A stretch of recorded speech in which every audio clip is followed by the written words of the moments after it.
बिस्मिल्लाहिर्रहमानिर्रहीम। आज की वीडियो में हम देखेंगे कि हमारे पास जो है मोस्ट इम्पॉर्टेंट शॉर्ट क्वेश्चन कौन कौन से हैं जो कि हमने लाजमी करने हैं पेपर के लिए। ठीक है, तो इसमें हम देख लेते हैं कि पेपर 1 है ये हमारे पास, और इसमें मोस्ट इम्पॉर्टेंट शॉर्ट क्वेश्चन है क्वेश्चन नंबर 2 के लिए, जिसमें हमारे पास है चैप्टर नंबर 1 + 2 + 3 + 4। हम चैप्टर नंबर 1 पे जाते हैं।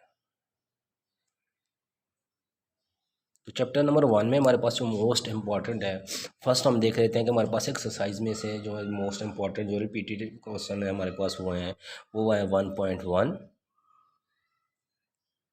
1.2, इसके साथ है 1.3।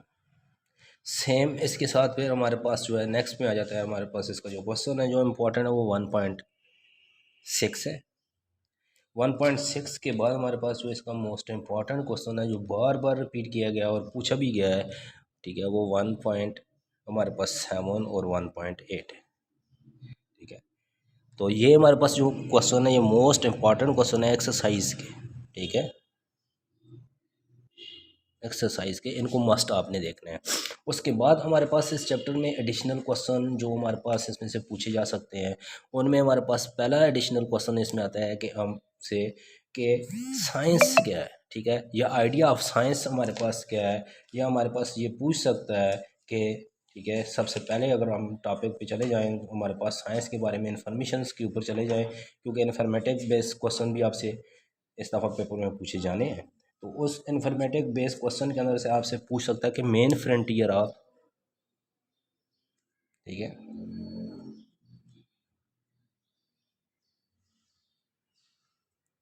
साइंस बताएं।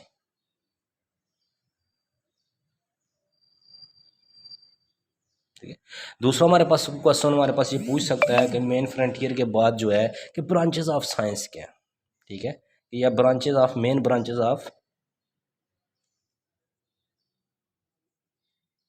Of science. अब देखिए मेन ब्रांचेस ऑफ साइंस में बच्चे बहुत जल्दी से, क्योंकि फिजिक्स का पेपर कर रहे हैं तो वो फिजिक्स की ब्रांचेस लिख लेते हैं, लेकिन नहीं, मेन आपने मेजर ब्रांचेस ऑफ साइंस जो हैं वो आपके पास दो हैं। एक हमारे पास लिविंग ऑर्गेनिज्म के लिए और दूसरा आपके पास नॉन लिविंग के लिए है।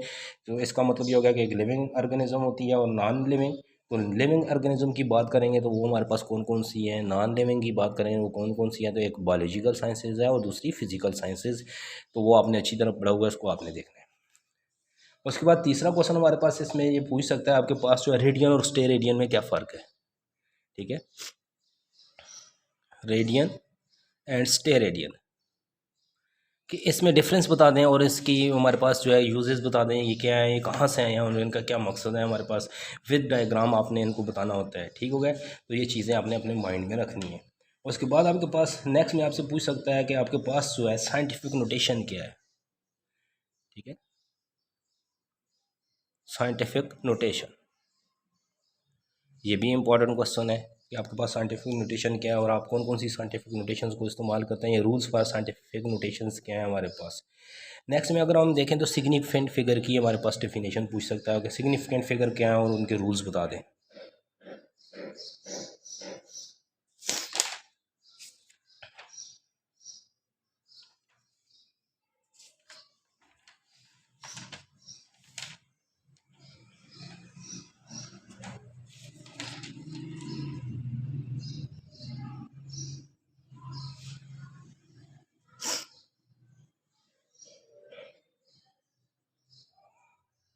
तो सिग्निफिकेंट फिगर कौन कौन से हैं, उनके रूल्स बता दें, उनके बारे में आपने इन्फॉर्मेशन देनी है।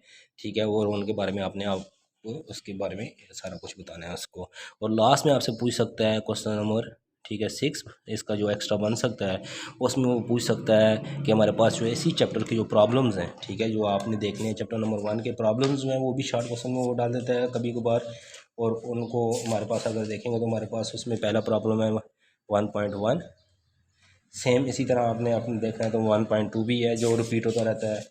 1.2 के बाद जो आपके पास मोस्ट रिपीट होने वाला जो है वो 1 पॉइंट आपके पास 5 है।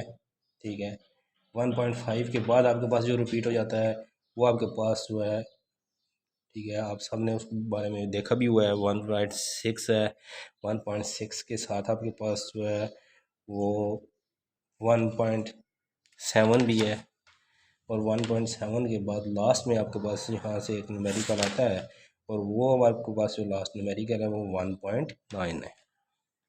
तो ये चैप्टर नंबर 1 के बारे में इंफॉर्मेशन थी, जो मोस्ट इम्पॉर्टेंट क्वेश्चन आपसे इसके बारे में यहाँ से आपसे पूछ सकता है। ओके, अल्लाह। उसके बाद नेक्स्ट देखेंगे हमारे पास चैप्टर नंबर 2 आ जाता है। तो चैप्टर नंबर 2 के अंदर हमारे पास जो मोस्ट इंपॉर्टेंट क्वेश्चन है जो आपने देखने हैं एक्सरसाइज के, वो हमारे पास 2.1 है, 2.2 है, 2.3 है, फिर इसी तरह हमारे पास 2.4 भी है इसमें, फिर 2.5 भी है इसमें, 2.6 भी है, 2.6 के बाद 2.8 है, 2.8 के बाद 2.9, 2.10 है, और 2.10 के बाद आपके पास जो है नेक्स्ट जो आपने इसमें देखना है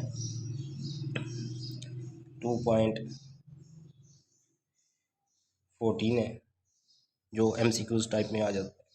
उसके बाद 2.15 है, और 2.15 के बाद आपके पास जो है 2.17, 2.18 और 2.21। ये एक्सरसाइज के मोस्ट इम्पॉर्टेंट क्वेश्चन हैं जो कि आपके पास चैप्टर नंबर 2 में आपके पास आते हैं एक्सरसाइज से, ठीक है, मोस्टली। और चैप्टर 2 की जो डेफिनेशंस अगर आप भी जाएं तो वो डेफिनेशंस एक्सरसाइज में सारी मौजूद हैं, इसलिए जो है ना चैप्टर 2 के अगर डेफिनेशंस पे जाना है तो टार्क आपके पास आ सकता है, एक शार्ट क्वेश्चन। दूसरा आपके पास इक्विलिब्रियम पे आ सकता है, इक्विलिब्रियम क्या है, उसकी कंडीशंस क्या है, उसके बारे में इंफॉर्मेशन दे दें। और तीसरा आपके पास यहाँ पे क्वेश्चन जो है यहाँ पे चैप्टर नंबर 2 में से आ सकता है कि आपके पास कोऑर्डिनेट या रेक्टेंगुलर कोऑर्डिनेट सिस्टम क्या है, कोऑर्डिनेट सिस्टम, ठीक है, कोऑर्डिनेट सिस्टम क्या है उसको आप डिफ़ाइन कर दें, या कार्टेशियन कोऑर्डिनेट सिस्टम क्या है उसके बारे में इंफॉर्मेशन दे दें। तो ये इसके शॉर्ट क्वेश्चन बन जाते हैं। या डेफिनेशंस के अंदर अगर आप एक और देखें तो आपके पास आ सकता है कि डॉट प्रोडक्ट एंड क्रॉस क्या होता है, क्रॉस प्रोडक्ट क्या होते हैं, इनकी डेफिनेशंस आपसे पूछ सकता है। तो ये चैप्टर 2 का था। सेम एज चैप्टर नंबर 3 पे अगर जाएं,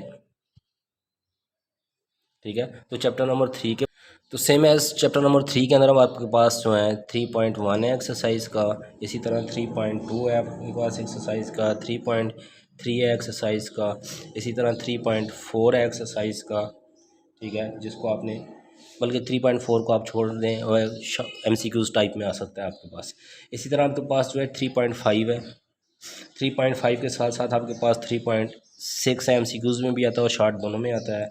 सेम इसके बाद आपके पास 3.7 है, 3.7 के बाद 3.8 है, 3.8 के बाद आपके पास जो है, ठीक है, 3.8 के बाद आपके पास आ जाता है 3.9, और 3.9 के बाद अगर आप देखें तो आपके पास 3.10 है, और 3.10 के बाद अगर आप देखें तो 3 पॉइंट आपके पास 11 है। मोस्ट इंपॉर्टेंट है ये 3, 10, 11 और आपके पास 8, 7, ठीक है, ये मोस्ट इंपॉर्टेंट है जो आपके पास ये क्वेश्चन आते हैं। फिर इसके बाद आपके पास 3.12 जो है ये शॉर्ट लॉन्ग दोनों में आ सकता है, ठीक है, शॉर्ट में भी आ जाता है, ये लॉन्ग में भी आ जाता है 3.12 आपके पास। और लास्ट में है 3.13, इसका जो लास्ट क्वेश्चन है इस एक्सरसाइज का, ये भी इम्पॉर्टेंट क्वेश्चन है।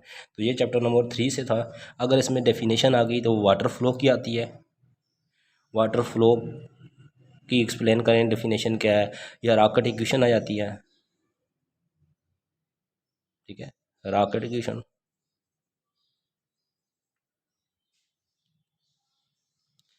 ये आपके पास रॉकेट इक्वेशन के बारे में आपसे पूछ सकते हैं इसके अंदर। बाकी इस चैप्टर के अंदर से और आपके पास जो है कंडीशन फॉर ये भी पूछ सकता है कि आपके पास मैक्सिमम एंगल और मिनिमम एंगल की कंडीशंस क्या हो सकती हैं प्रोजेक्टाइल के, ये ब्लिस्टिक प्रोजेक्टाइल, ठीक है, ब्लिस्टिक मिसाइल क्या है आपके पास, ये ब्लिस्टिक, ठीक है, मिसाइल की एप्लीकेशन लिख दें, एप्लीकेशन ऑफ ब्लिस्टिक मिसाइल,